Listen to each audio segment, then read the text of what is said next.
अध्याय 5। बिंदुक का पिशाच योनि से उद्धार।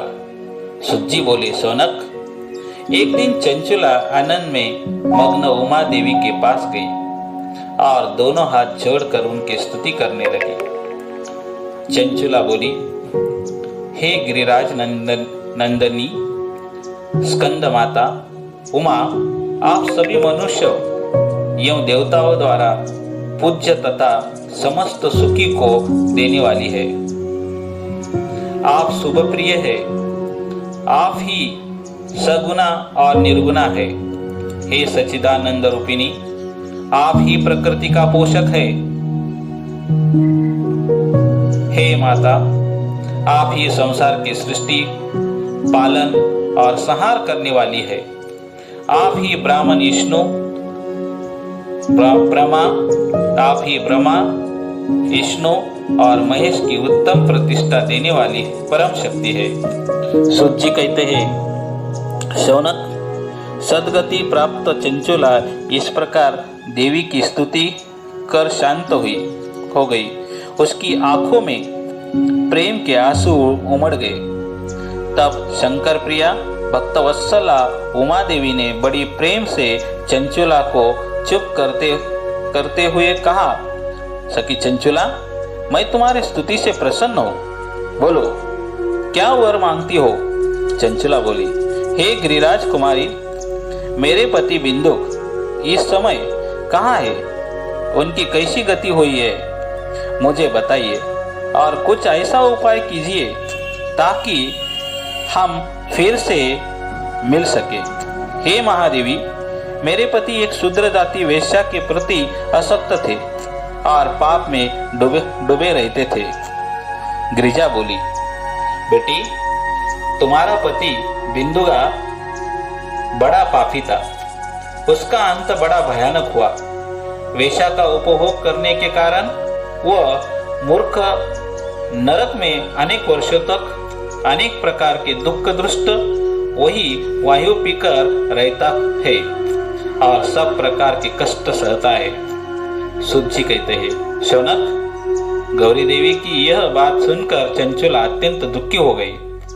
फिर मन को किसी तरह स्थिर करती हुई दुखी हृदय से गौरी से उसने एक बार फिर पूछा, हे महादेवी, मुझ पर कृपा कीजिए और मेरे पापी पति का आप उद्धार कर दीजिए। कृपा करके मुझे वह उपाय बताइए जिसमें मेरे पति को उत्तम गति प्राप्त हो सके। गौरी देवी ने कहा, यदि तुम्हारे पति बिंदुक शिवपुराण की पुण्यमयी उत्तम कथा सुने तो वह इस दुर्गति को पार करके उत्तम गति का भागी हो सकते हैं।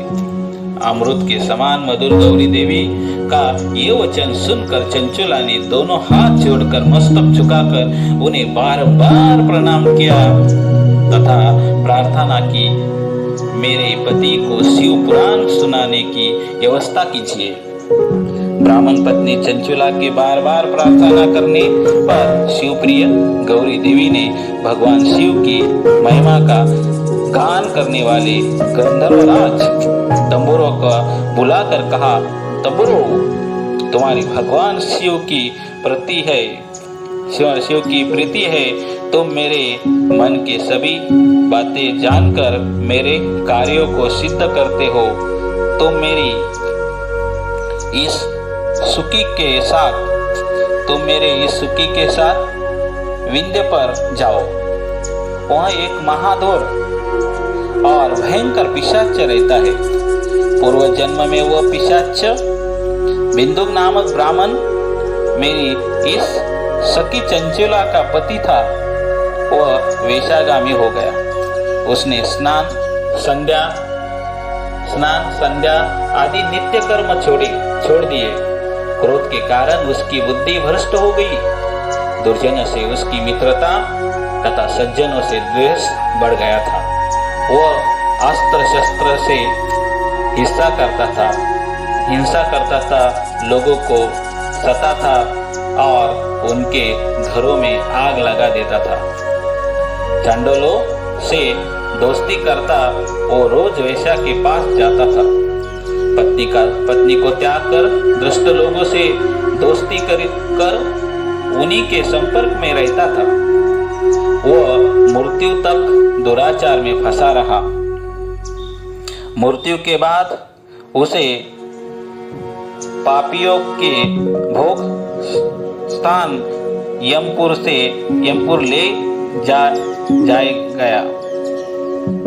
वहां घोर नरकों को सहकर इस समय वह विंध्य पर्वत पर पिशाच बनकर रह रहा है और पापों का फल भोग रहा है।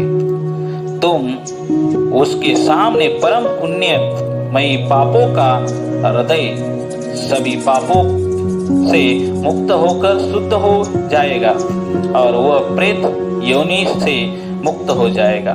दुर्गति से मुक्त होने पर उस बिंदुक नामक पिशाच को ईमान पर बिठाकर तुम भगवान शिव के पास ले आना। सुज्जी कहते हैं, शौनक, माँ उमा का आदेश पाकर गंधर्वराज तंबुरे प्रसन्नता पूर्वक अपने भाग्य की सराहना करते हुए चंचुला के साथ लेकर विमान से पिशाच के निवास स्थान विंध्य पर्वत गया। वहां पहुंचकर उसने उस विकराल आकृति वाले पिशाच को देखा। उसका शरीर विशाल था, उसकी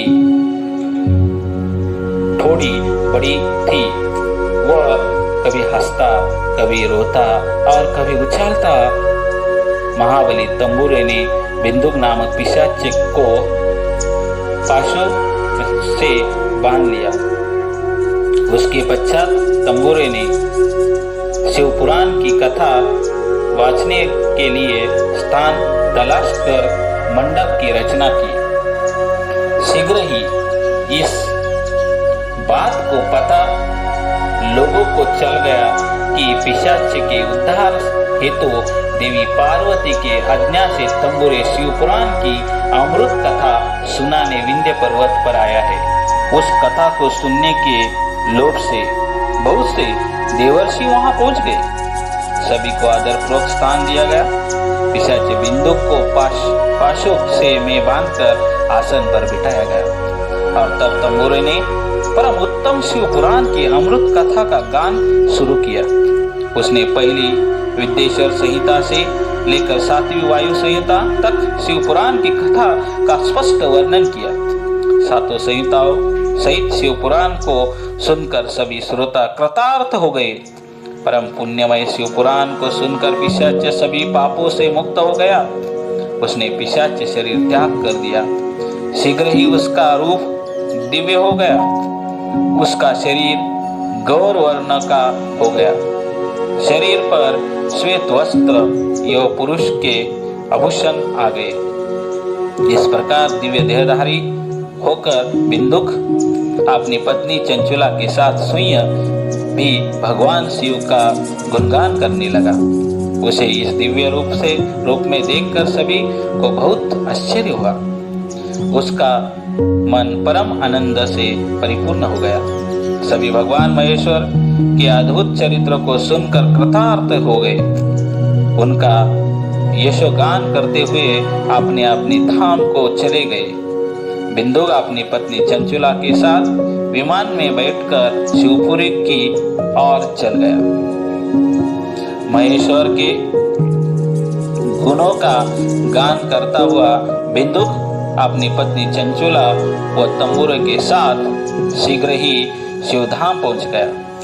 भगवान शिव व देवी पार्वती ने उसे अपना पार्षद बना लिया। दोनों पति पत्नी सुखपूर्वक भगवान महेश्वर एवं देवी गौरी के श्री चरणी में अविचल निवास पाकर धन्य हो गए।